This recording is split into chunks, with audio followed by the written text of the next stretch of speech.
Hola, ¿qué tal familia? Espero que estén muy bien y que la gracia del Señor sea con ustedes. Mi nombre es Josué Camarena y a continuación lo que estarán viendo es una sección que lleva por título Charlas en SuCasa, en la cual estaremos charlando unos compañeros y yo sobre el tema Yugo Desigual. Y estoy muy agradecido ante todo por la oportunidad que me ha ofrecido la iglesia de SuCasa de darme el espacio para hacer esto. Estaremos haciendo las sesiones en inglés y español y también, cómo no, en ambos idiomas. Será bilingüe, aunque trataremos de hacer el esfuerzo de enfocarlo más en el español. De antemano, como he dicho, le quiero agradecer nuevamente a la iglesia, al pastor Gama y a todos los que hicieron parte de este mini proyecto. Estoy muy agradecido con ustedes y sin más que añadir, espero que lo disfruten.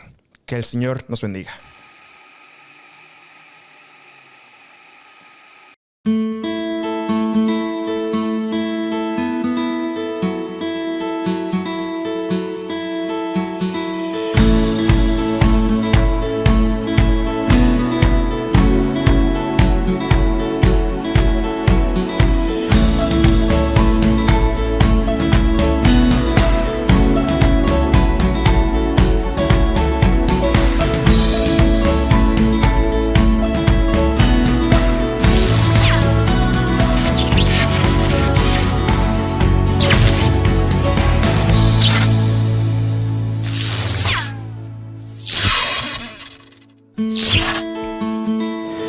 Good morning, everybody, and it is a beautiful morning here in Collegedale today. It is. My name is Josué Camarena, and today I have the pleasure to have in this little section called Charlas en SuCasa, I have with me Axel Nieves and Melissa Mendez. How are you guys doing?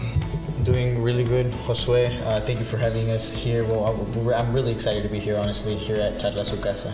Thank you so much for having us. Of course.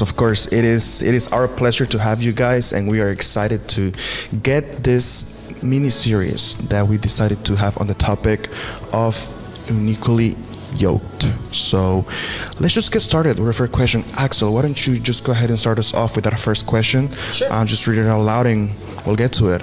So one of the things, in regards to, on the topic of being equally yoked and unequally yoked is, and we're here with Melissa, of course, and so she's aiding and helping us out with this topic of discussion in the conversation. And I think one of the questions that I want to throw out there, first of all, is how do differences in core values, like faith, affect the health and identity of a relationship? Mm-hmm. What would you say?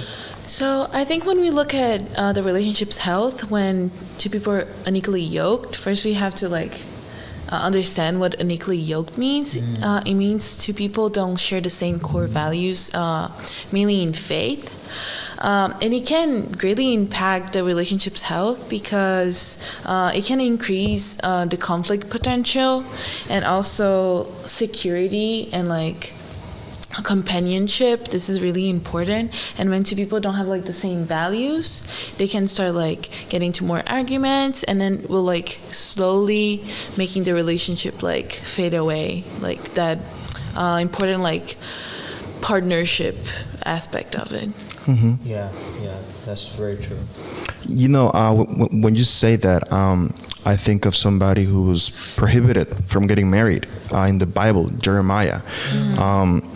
I have it right here in Jeremiah 16 verses 2 through 4.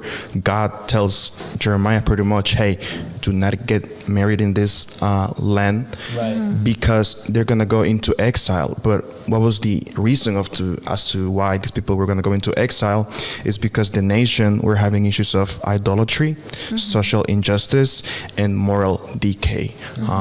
These people did not have the same values, were not on the same page as regarding to beliefs in the same God. And so look how strict God is to Jeremiah. He says, do not marry no one from this land, because it's rather going to bring you hardship rather than happiness. Yeah. So I believe it's important to have that aspect of being on the same page. It's harder definitely to start a relationship, potentially marriage, right, when you're not on the same beliefs. On the same page. Josué, right now, since you just mentioned that, I was just thinking as I was listening. I don't know about you guys, but I feel like even being here, like you just mentioned, we're here at Southern's campus here in Collegedale, but I feel almost sometimes as if, like, at least for me in my personal life, I feel like a lot of our peers or a lot of our, just people in our surroundings, just we've grown up in church. And we have heard about this term, being equally yoked or unequally yoked, and we know that it's important.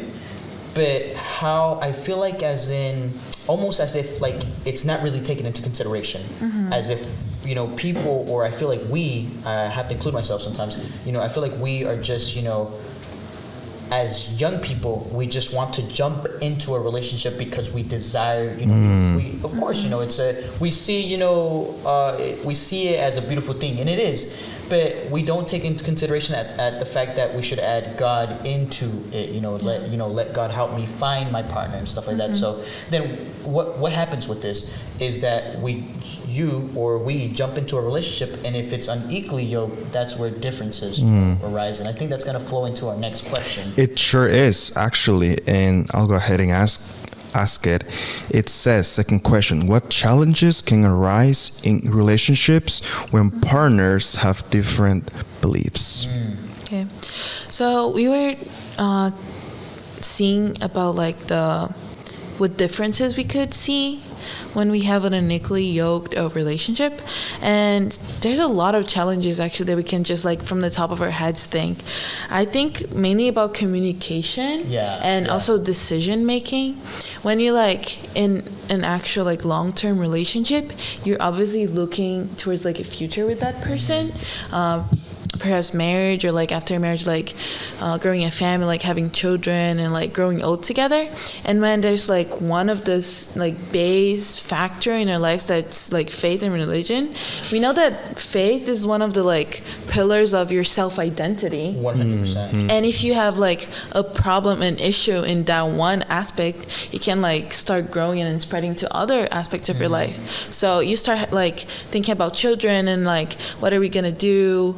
What are the values you want for a family? Like, where do we want to raise our children? Also, like family traditions, just small things that if you don't take into consideration, and it starts like just jump into it very blindly. Just jumping into it without like considering, it can like arise conflicts in the future that you're not prepared for. Go ahead. Sorry, I would just Melissa, you mentioned a really important point. Out of everything that you mentioned, which is really, really well said, and I actually, I don't know about you guys, but I actually agree very much with it, is I'm so big, and I share this with both my friends, and sometimes I get it shared, from my folks back at home, my parents, and it's the key point of communicating. I think we overlook communicating. Communication is very crucial. I mean, we don't have to be in a relationship to be focused on communication. Communication isn't anything. We got to communicate within friendships. Lack of communication, brings issues and problems anywhere. Relationships, friendships, your workplace, you know what I mean? Yeah. If you're a person that struggles and suffers from, not being able to communicate well, then I think essentially if you're looking to jump into a relationship, that would be the first thing that I would highly encourage you. You pray into it, and you ask God to help you with communicating, and that's a really good point. All of you guys, what you're saying here, it reminds me of a friend that I know of. We're still friends nowadays, of course, but we used to be closer back at home. He was in the church quite regularly. He was active. He would participate.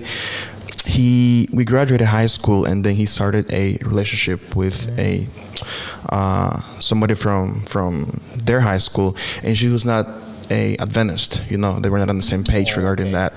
And we started to see how little by little he started to stop going to church. He stopped hanging out with us, and step by step, little by little, he no longer was in the church at some point. Wow. And it just it happens. It just makes you realize how important this is, how important it is to be on the same page regarding beliefs, because 100%. potentially this could become your spouse in the future. And you could be looking into trouble on the assumption that children will come to be, that this is going to lead to financial issues, and for the child himself, herself, to grow up in an environment of not much attention, or perhaps having the confidence to speak to your parents how you're feeling about it. So this is definitely a important matter. Which also you can think about Solomon, the wisest man according to the Bible, yet he was not wise enough to choose his wife. We can tell, or to listen to God, mainly because, as the Bible says on 1 Kings 11, that he had 700 wives, or 700 men. One nowadays makes you go crazy. Imagine 700. And of royal birth wives, and then 300 concubines. And we can tell this based off on 1 Kings 11, and we know the Solomon's story. Sadly, he drifted away from God, and it was not the expectations as a king that he could have made, because he didn't listen to God in regarding to this matter. And listen, Solomon was a well-known, first of all, a man, and second of all, being a king. I think to me it makes me think of reputation, and how immense that word is. Someone's reputation can mean a lot. To have a good reputation, people know you, but speak in general, they think highly of you. So I think that means a lot. I mean, I was just thinking, you were just giving us, refreshing us, with the facts on, Solomon and, both his wives and concubines. Can you imagine what that would look like for us, Yeah, I can't. Nowadays, I cannot. In society nowadays. So I think, it's immense. But that brings up our next question that I want to flow into. Wait, before we go into that, now that you mentioned Solomon, I think about the story of with Bathsheba. Is that how you say it? He had all these wives and concubines, and he still was looking for someone else. And it makes me think, why wasn't he already fulfilled with all these women? And I think the main reason why he wasn't is because when you're not on the same page with someone you love, it causes emotional disconnection. And I can't stop thinking about it as a psychology major, because this is such an important foundation of a relationship. You're being emotionally connected to someone, and if you're not on the same page about something, let it be religion or any other beliefs, you're slowly gonna be drifting apart, because you're the aspect of unity in a relationship would be fractured. So we gotta think about this. That's a good point. Even though in the beginning of a relationship you might have be understanding of your differences, as time passes, those little things will start to bother you, and then you're gonna start disconnecting from each other, and that will cause more problems in the future. And it's gonna reflect not only, we're talking about people here who were grown-ups in the Bible, but how about us students? If they had more experience as human beings, what about us who are starting to walk into the steps of life, especially for those who are just fresh out of high school, graduated, and they come into college, which is a bigger society, bigger places to go, bigger campus, just everything is broader, bigger. What about them? How is this gonna look in their lives? How is it gonna reflect when they go out there and search for a partner? So it is definitely here in our campus especially, which is what we want to mainly address. How does that look like in us? Yeah, that's absolutely true. Look, listen, as I want to begin to conclude, Josue, we're here with our section here. With this session, at least with Melissa, and we want to thank you again for being with us here. Thank you. At Charlas, SuCasa. I want to almost kind of blend in and go back to what you had started here with that, and how important the topic also of boundaries is, and more specifically, as Josue, as you were sharing your story with your friend and his love interest, and specifically, and correct me if I'm wrong, did I note that she was of a different belief? Okay, so that's the point that I wanted to make. How important and how crucial it is for us, even as young adults, My question that I would ask you guys, and Melissa, see what your thoughts are about this, but why are boundaries important when dating someone with different beliefs? And how can these boundaries help someone stay true to their faith? Yeah. And for us, I'd be talking about our Seventh-day Adventist core values. Yeah, the story you told made me think a lot about this. When you start like diving into a relationship, you want to make the other person happy. Correct. So you mainly try to adapt to that person's like beliefs, costumes, and like whatever.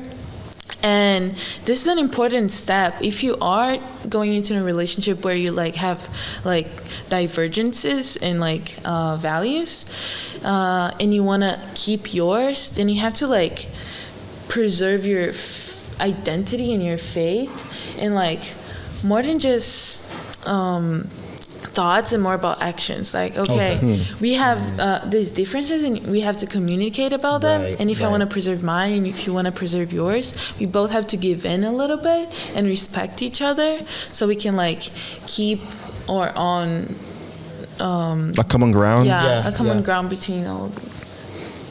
What are your thoughts on that, Axel? I know I stand right there 100% with Melissa on that topic. That's actually a topic that I actually enjoy. Like out of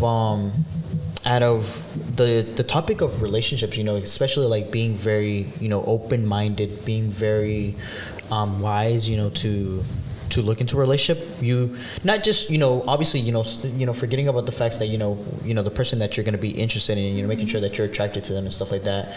But you know, looking more deeper into your core values of, you know, and talking in respects to our beliefs and making sure that I'm going to balance well with that person, making sure that I'm going to be equally yoked, which is the topic that we're on. Is boundaries is huge to me. Boundaries is immense to me, and the reason I say that now is because I suffered from not knowing boundaries at a young age. I've always been a very extroverted person. I've always been very social. So many times that has gotten me in trouble, even just among my friendships. So I'm learning as we get older. You learn, and I think it'd be best if you know from a young age, if you learn earlier on, how important your own personal boundaries are. Yeah. And I think we should like look at it into more like practical ways too. Being unequally yoked, to me at least, is not just like being both Adventist, but both being looking into like a common goal in life. So you can be from a different denomination, but be equally yoked at the same time because you're looking to the same direction with life. And with time, if you like preserve your identity and your faith in a relationship, it will